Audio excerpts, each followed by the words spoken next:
بسم اللہ الرحمن الرحیم۔ مشرقی عروج اور مغربی زوال اس کا آغاز ہو چکا ہے۔ جو بائیڈن کا اعتراف بھی آ گیا، کہتے ہیں کہ امریکہ اب عالمی تھانہ داری نہیں کر سکتا۔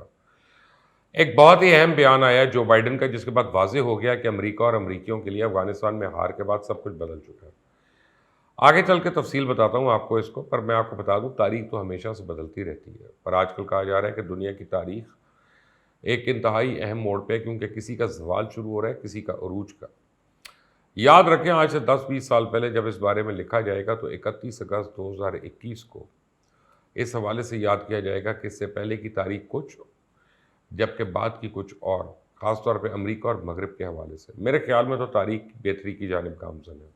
یا تو آپ کو تو ایک بحث چلتی تھی کہ دنیا میں ایک عالمی طاقت یونی پولر ہونے سے زیادہ امن ہوتا ہے، یا کہ دو عالمی طاقتیں بائی پولر ہوں تو زیادہ امن ہوتا ہے، اور اس بحث میں ایک دلیل ایسی تھی جو یہ ثابت کرتی تھی کہ دو طاقتیں ہوں تو امن تباہ ہو جاتا ہے۔ بہت سے لوگ کہتے ہیں اس وقت تو دنیا کو پھر بائی پولر ہے، پر میرا ماننا اور یہ دیکھنا شروع ہو گیا ہے کہ اب دنیا میں صرف ایک طاقت ہے۔ اس کا نام نہ چائنا ہے نہ رشیا، اس کا نام ہے مشرق، یعنی ایسٹ۔ آنے والے سالوں میں یہ مزید واضح ہو جائے گا کہ مشرق مغرب پہ غالب آنے والا ہے۔ یقیناً چائنا اور رشیا اس میں اہم کردار ادا کریں گے، پر دیگر ممالک جیسے پاکستان، ایران، افغانستان، ترکی، سینٹرل ایشیا کی اہمیت اب کم نہیں ہو سکتی۔ یہ میں کوئی ہوا میں تیر نہیں چلا رہا، حقائق پہ مبنی بات کر رہا ہوں۔ ابھی کل کی ایک اے ایف پی کی رپورٹ دیکھ لیں تو سب واضح ہو جاتا ہے۔ اے ایف پی کے مطابق جو بائیڈن عالمی سطح پہ امریکی اقدار کو مسلط کرنے کے لیے وسیع فوجی وسائل کا استعمال روکنے میں دلچسپی ظاہر کر رہے ہیں۔ دراصل جو بائیڈن نے کہا ہے کہ افغانستان کے بارے میں یہ فیصلہ صرف افغانستان کے بارے میں نہیں ہے، یہ دیگر ممالک کو دوبارہ قائم کرنے کے لیے بڑی فوجی کارروائیوں کے دور ختم کرنے کے بارے میں ہے۔ انہوں نے کہا انسانی حقوق ہماری خارجہ پالیسی کا مرکز تو ہوں گے، تاہم یہ فوجی تعیناتی کے ذریعے نہیں ہوگا۔ ان کا کہنا تھا حکمت عملی کو تبدیل کرنا ہوگا۔ پھر اس کو 2 روز پہلے کے برطانوی وزیر دفاع کے بیان سے ملا لیں تو حقیقت آپ پہ آشکار ہو جائے گی، جس میں انہوں نے امریکہ کو سپر پاور ماننے سے انکار کر دیا۔ دیکھا جائے تو افغانستان سے انخلا ظاہر کرتا ہے کہ امریکہ معمول کے مطابق عالمی کردار میں اب واپس نہیں آ سکتا۔ ساتھ ہی امریکہ صرف افغانستان سے نہیں بھاگ رہا ہے، امریکہ عراق سے بھی نکل رہا ہے، شام اور لیبیا میں بھی پہلے اس کی دال نہیں گلی۔ پھر ان قریب آپ کو دکھائی دے گا کہ جو حالات بن رہے ہیں، امریکہ اب مشرق وسطیٰ میں بھی نہیں رہ سکتا۔ اس بات میں اب کوئی دوسری رائے نہیں کہ چائنا کی سربراہی میں ایشیا کا ایک بڑا بلاک نظر آ رہا ہے۔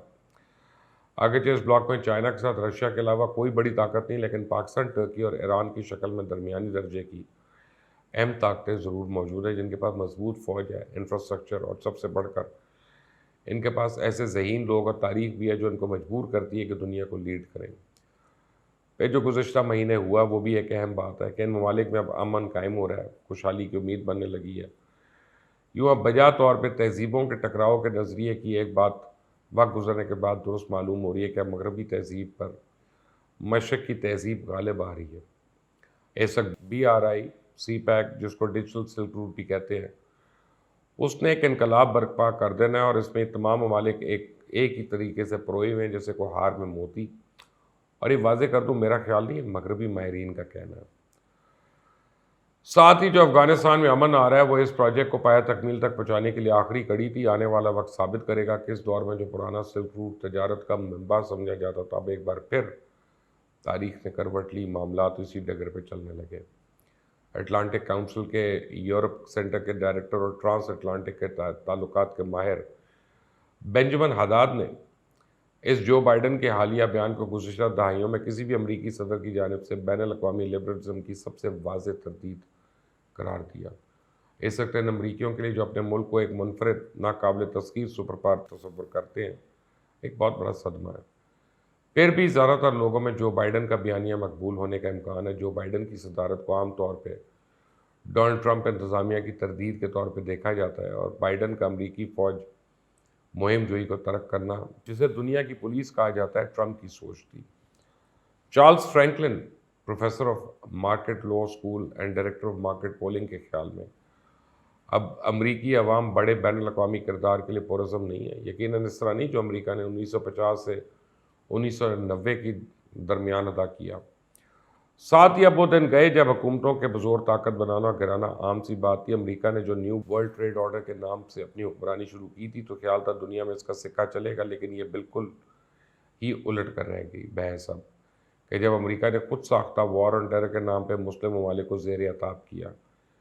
یہاں ایک پہلو بڑا قابل غور ہے کہ جنگ تو ہمیشہ دو طرفہ ہوتی ہے، جبکہ امریکہ کا مقابلہ تو تھا ہی نہیں، اس لیے اس جنگ کو وار آن ٹیرر کی بجائے وار ان دا نیم آف ٹیرر زیادہ بہتر ہوگا۔ اسی طرح یہ بات بھی اہم ہے کہ یہ جنگ نہیں تھی تو اس کی نوعیت کی بنا پہ اس کا نام دہشت گردی کے خلاف یا دہشت گردی کے نام پہ جنگ بھی نہیں بنتا، بلکہ اس کو attack in the name of terror بنتا ہے۔ لیبیا، شام، عراق پر حملہ کیا گیا جو بڑے پیمانے کی تباہی پھیلانے والے ہتھیاروں کے نام پہ کیا گیا، لیکن عراق کے پاس تو یہ ہتھیار تھے ہی نہیں۔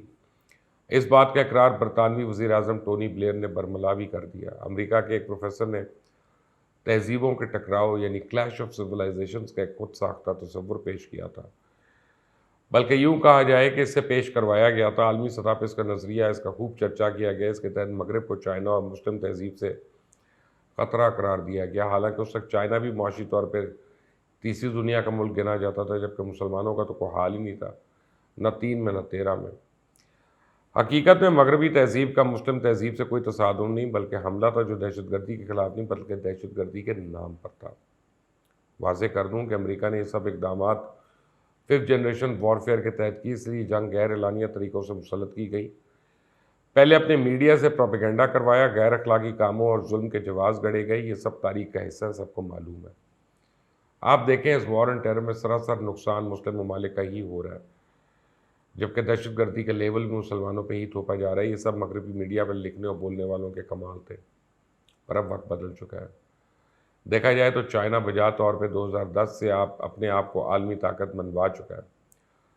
چونکہ چائنا کو بھی امریکہ کے افغانستان میں موجودگی سے خدشات لاحق تھے، اس لیے اندرون خانہ اس نے رشیا کو اپنے ساتھ اپنا کردار افغانستان میں نبھانا شروع کر دیا، اور اس سلسلے میں بخوبی اندازہ پہلے سے تھا کہ چائنا افغانستان میں اپنی مدد اور تعلقات طالبان سے جاری رکھے ہوئے۔ یہ کوئی قیاس سرائی نہیں، میں یقین سے کہہ رہا ہوں۔ آپ دیکھیں جب طالبان نے سب سے پہلے رشیا کے علاوہ چائنا سے تعلقات استوار کیے، بلکہ سب سے پہلے میڈیا کوریج کے ساتھ سب سے پہلا دورہ بھی طالبان کی قیادت نے چائنا کا کیا۔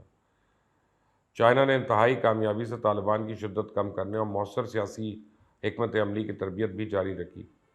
یہی وجہ ہے کہ طالبان نے واضح بیان دیا کہ چائنا ہی افغانستان کی ترقی کرے گا۔ طالبان کے رویے میں حیرت انگیز بلکہ ناقابل یقین تبدیلی ان کی لمبے عرصے سے جاری تربیت ہے، جو ان کے لیے ہر طرح کے تعاون کے ساتھ بطور شرط رکھی گئی۔ چائنا مشرقی تہذیب کا علمبردار ہے، اور چائنا والے اس بات پہ واضح رائے رکھتے ہیں کہ وقت کے ساتھ جدید ضرور ہونا چاہیے، لیکن وہ کہتے ہیں کہ ماڈرن ہونے کا مطلب مغربی ہونا نہیں ہے۔ اس لیے چائنا اپنے ملک میں اپنے کلچر کو ہر طرح کے غیر ضروری مغربی ہونے سے بچاتا ہے۔ سب سے اہم بات یہ ہے کہ اب چائنا اور امریکہ میں جو ہر شعبہ زندگی میں ایک جنگ نما مقابلہ جاری تھا، وہ ختم ہوتا دکھائی دے رہا ہے، بلکہ یورپ میں افغانستان سے انخلا کے بعد واضح طور پہ امریکہ سے کنی کترا چکا ہے۔